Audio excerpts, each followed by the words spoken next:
menopausal transition is earlier maybe we were not so aware of it, but the awareness of this has increased a lot.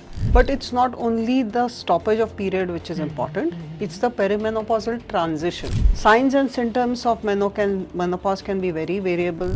With any of these symptoms, when she goes to the doctor, it should not just be a gynecologist counseling her. It can also be a gynecologist with her, a dietitian, a physiotherapist, because all that is also very important.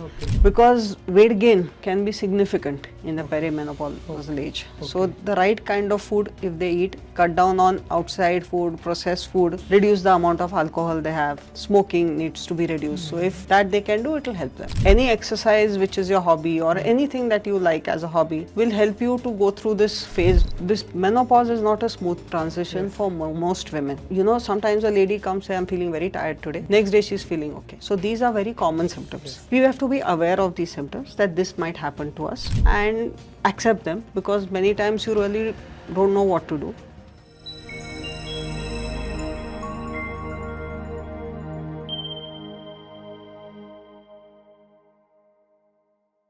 Welcome to Beyond Healthcare.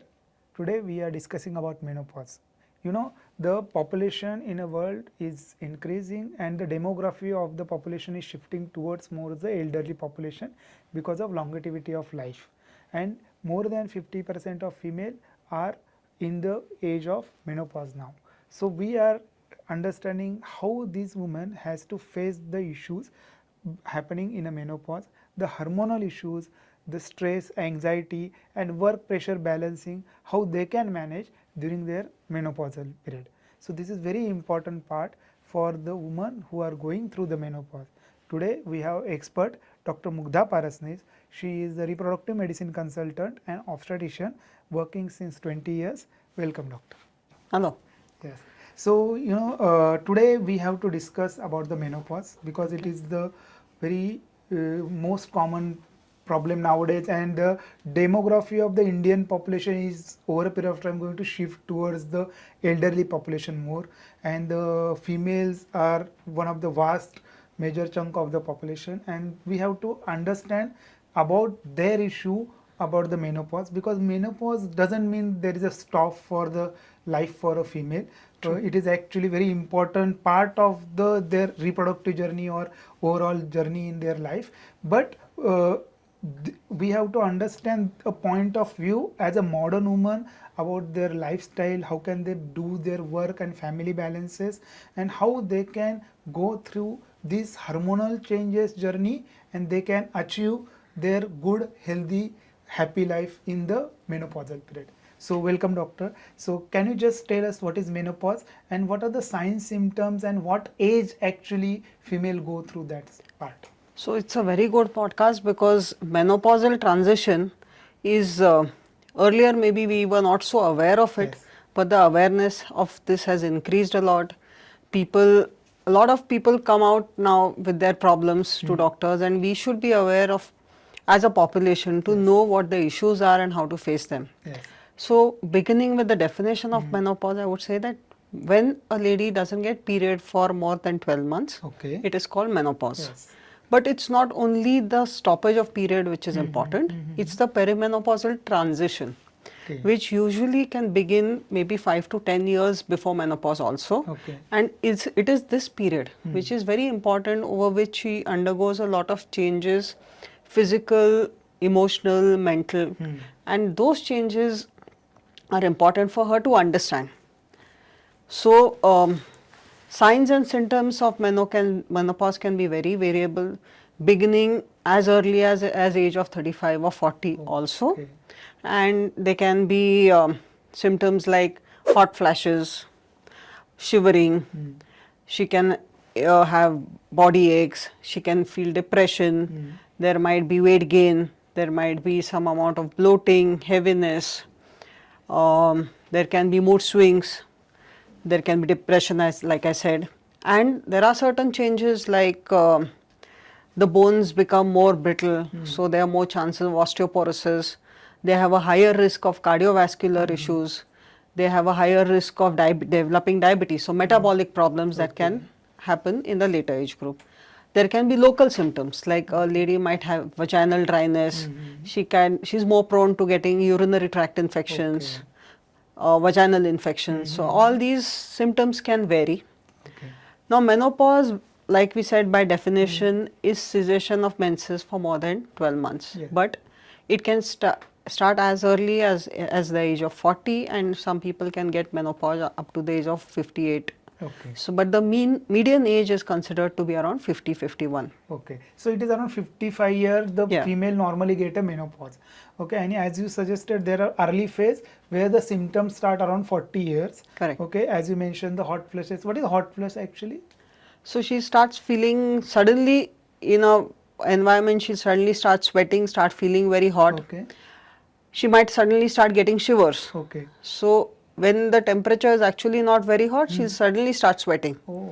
So that is basically what is Hot called flush. as hot flashes. Okay. Yeah. And so basically these are few early symptoms, and when the female goes through her menopausal journey, what she should expect from her doctor, because nowadays the handling the menopause, because females are working, they have the work stress, they have family stress, because age of marriage is also increased, age of having the children is also increased. So what she has to get help from doctor during this period, how she can come to the doctor, and what advice and what investigation she should undergo during this period. So, I mean, she can have any of these symptoms Yes. or not have any symptoms, but she should just go for a general checkup, Okay. maybe after the age of 40. Okay. So, with any of these symptoms, when she goes to the doctor, it should not just be a gynecologist counseling her. It can also be a gynecologist with a dietitian, a physiotherapist, because all that is also very important. Okay. Some amount of counseling is also needed either by the gynecologist Okay. or by a psychologist, because of the changes that happen in the mental health also, Yes, like yes. depression, mood swings. Okay. She can also have sexual health issues. Okay. These are all are because of hormones. Correct. These are because of the hormonal changes, because the estrogen level initially will fluctuate. Estrogen is a hormone which is actually protective for women, and that level starts falling down and fluctuating initially. So all these changes are because of that in the perimenopausal transition, and after menopause the levels really fall down a lot. So when the lady approaches the doctor, so a general health checkup, a gynec checkup, which will include a breast examination, Okay.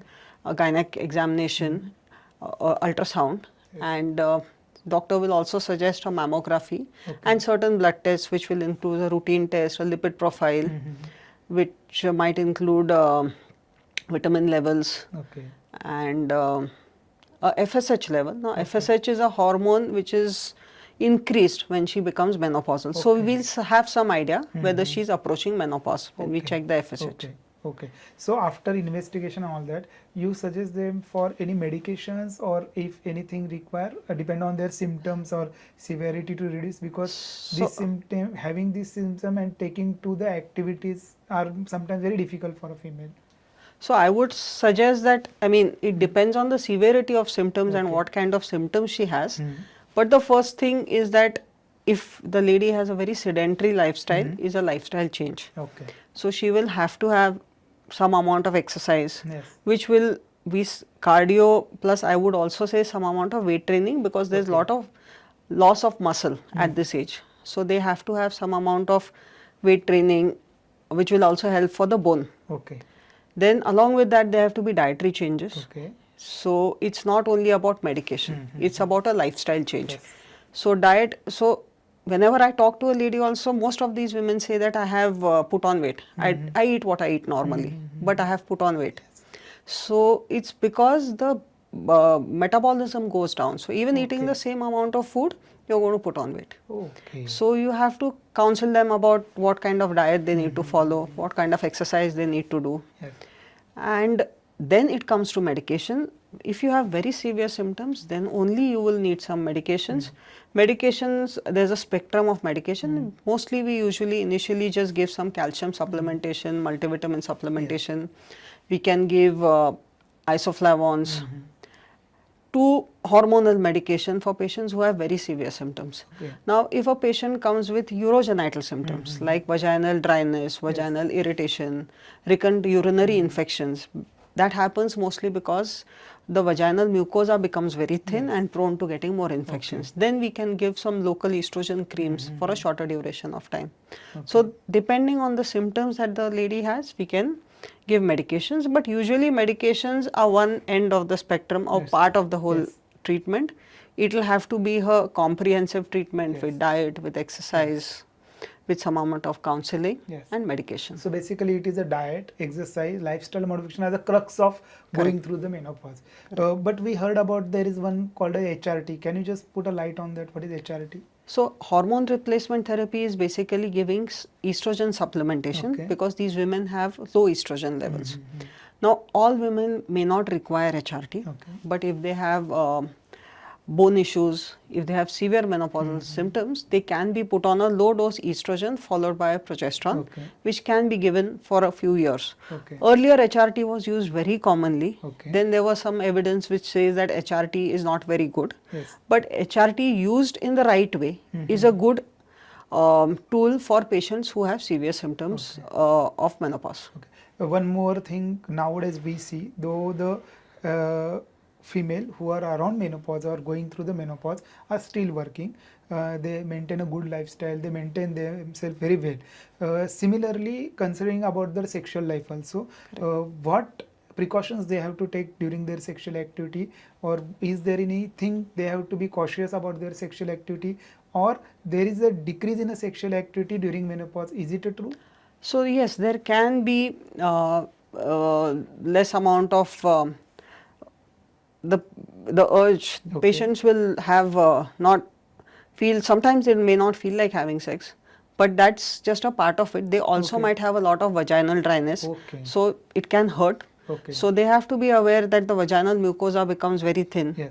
So if they can use some lubricants, so that can help them. Or if it doesn't help, then we can give some local estrogen creams. So some patients feel a painful sexual activity during menopausal age. So at that time they can consult with a doctor and take a treatment for that, and these are available. So basically it's mostly the local dryness, less lubrication. So you can use some lubricants. It can also be local vaginal infections like fungal infection, which need to be treated by the gynecologist. So once that gets better, then they will be able to have a normal sex life. Coming to the dietary part you mentioned, which part in diet has to be changed because of change in a menopause? What diet to be included in a menopause? So the diet has to be should include normal, carbohydrates, proteins and fats, but you have to cut down on processed food, junk food. They'll have to have more of salads, more of fruits in their diet, and protein should be either in the form of eggs or plant-based protein, or if they have a non-veg diet, then they can have that also. So basically they have to have complex carbohydrates more than simple carbohydrates. So salads, fruits will have that, and vegetables. Because weight gain can be significant in the perimenopausal age. So the right kind of food, if they eat, cut down on outside food, processed food, reduce the amount of alcohol they have. Smoking needs to be reduced. So if that they can do, it will help them. So basically lifestyle modification including diet is crux of the people when they go through the menopause. You said about increased risk of metabolic disorder in a menopausal age. So can you just put light on that part, which problems female might face because of the menopause, metabolic issues and all that? So one is the cardiac issues. So these patients have especially if they have a family history or they're obese, they have a higher risk of developing heart diseases, higher risk of having deranged lipids. So which makes them more prone for having heart disease, because estrogen, like I said, is a protective hormone. So it protects us from women in the younger age group from cardiovascular issues. But once the level goes down, then the risk increases. So women, especially who have family history or who are obese, they need to be careful. They have to monitor their lipid levels, and like I said, lifestyle changes, and they might have to be put on some medication. So cardiovascular risk is higher. Risk of diabetes is higher. Risk of developing heart diseases is also high. Okay. As you said, there the fracture is also Osteoporosis, yeah. osteoporosis high. So if somebody feels that they might have a osteoporosis risk on a scan, bone density scan, and all that, what things they can do without medicine, putting on a medicine if somebody who don't want a medicine for that, and what things they can do to improve their so that their risk of fractures can be reduced. So first thing is, like we said, some amount of exercises, Yes. because that will help the bones to develop. Okay. Then second thing is calcium supplementation, vitamin D supplementation, multivitamin supplementation will also help too. Okay. This is the changes that they can do by themselves. Mm-hmm. But if on bone density testing, if the bone density is less, then they might have to be on some medications beyond this, which will have to be prescribed by the Consult. gynecologist or the orthopedician. Okay. Now, one thing you mentioned about the sonographies. So, during investigation, does menopausal woman require routine sonographies continuously? No, not continuously, Okay. but at least one time sonography, just to know that, see, basically all these women are also at a risk of developing some kind of malignancies like Okay. uterine, ovarian. So it's a part of their testing. Okay. So you do an ultrasound, find out if there is some ovaries are normal, if a uterus is normal. You also do a mammography. Okay. So mammography, as we know that the incidence of breast cancer is very high in our population, so also mammography after the age of 40, 45 should be done regularly. Okay. So ultrasound of the pelvis not regular, but mammography yes, Okay. and a self breast examination. Yes. So, coming to the patient who had or person who had a menopause, after few years, sometimes some female complain they got a bleeding or spotting and they regain a menses. Is it a normal? So that's not normal. Okay. So if you have bleeding 1 year after you've stopped your menses, you need to go to a gynecologist. It's Okay. called postmenopausal bleeding. Okay. There are multiple reasons for this. Mostly it could be a local factor, but most common issue can be something inside the uterus. Oh. The risk is of cancer of the endometrium. Okay. So we need to rule it out. Usually when you go to your doctor, the doctor will do a checkup. They will do an ultrasound transvaginal ultrasound. Look at the uterus lining to see if there is a polyp, there is a risk of malignancy. Look at the ovaries, and mostly then suggest a DNC with a hysteroscopy. Okay. Now here we can see, with a hysteroscopy we can see inside the uterus if there is a polyp or some growth. Take a directed biopsy from that and take a biopsy of the uterus lining, that's the endometrium, and send it for testing. Okay. And based on that report, then further treatment can be advised. Okay. So, any female who went for menopause and after menopausal she start bleeding, that is not to be considered light. That is very important Yes. and addressable issue. Correct. She has to go to a gynecologist. Some myths about that once you got a menopause you don't require uterus, so you do the hysterectomy. Is it right to do? No, you may not require a hysterectomy, Okay. and you shouldn't directly go for a hysterectomy is something that I would say, because many times women have postmenopausal bleeding, they go to a doctor, they suggest a hysterectomy is done. If she has a endometrial cancer, then hysterectomy is not the only treatment for her. She will need a extended, bigger surgery and treatment later. So it's important to evaluate why the bleeding has happened, and sometimes you don't even need a hysterectomy for that, you just need monitoring. So, menopause doesn't mean the organ is gone. Yes. Yes. So it is not you have to take it out. Otherwise, God might have dissolved it. Correct. Dr. Mugdha, nowadays, women are working ladies like you, and they go through these all changes like menstrual issue, menstrual health, then the pregnancy journey, and then menopausal journey. But still they are working because the age of retirement for female might be 60 in government setup and everywhere, and some people might work beyond that also. And that menopausal change does it has to impact on their work lifestyle, or they can work that strong or continuously with their menopause? Yeah, so work can definitely continue with menopause, but women will face challenges at work also. That they might have, so beginning with emotional or mental health issues. So small things might start stressing them out more. This is very common. This I am telling from a personal experience, that smaller issues can just start stressing you more. and you should be able to know that this can happen and find out a way of handling it. You can even meet a counselor for that, because that will also help. And then there can be, obviously you tend to put on weight, you need to have regular exercise. So I would suggest from my experience that if you can start some regular diet and regular exercise. I have taken on to cycling in that Wow. so perimenopausal transition, I would say, and long distance cycling, and it really helps me in a big way to just to have some hobby. Yes. So if you any exercise which is your hobby or anything that you like as a hobby will help you to go through this phase very easily. Okay. So some people like dancing, so dance, Zumba, anything they like. Okay. Or some people like to go to the gym or outdoor activities like going to a tikadi or walks, swimming, anything. Okay. But do what you like so that you can sustain it. Yes. Yes. That is important. Correct. Also, a lot of women have menstrual problems. We didn't discuss that actually, period issues. Yes. So many women will, this menopause is not a smooth transition for most women. Yes. It doesn't mean that I have stopped my periods today and next 1 year I will not get period. It doesn't happen that way. The periods usually start becoming irregular. Okay. So they might get, sometimes you might get it after 15 days, sometimes you might get after 2-3 months. So they start becoming irregular. They can be heavy, they can be light. So it varies with each person. Okay. So you have to be aware of that and be able to accept that situation. Okay. So we get a lot of women coming to us saying that my periods are irregular.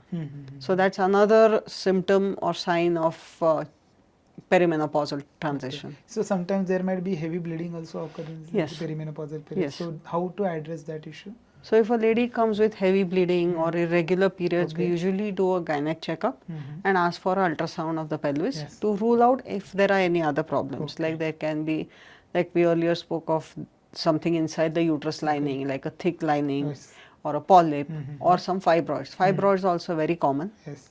So if the fibroids are causing pain or the fibroids are very big or they're causing very heavy periods and they are inside the lining of the uterus, then you need surgery. Not every fibroid needs surgery. Yes. Yes.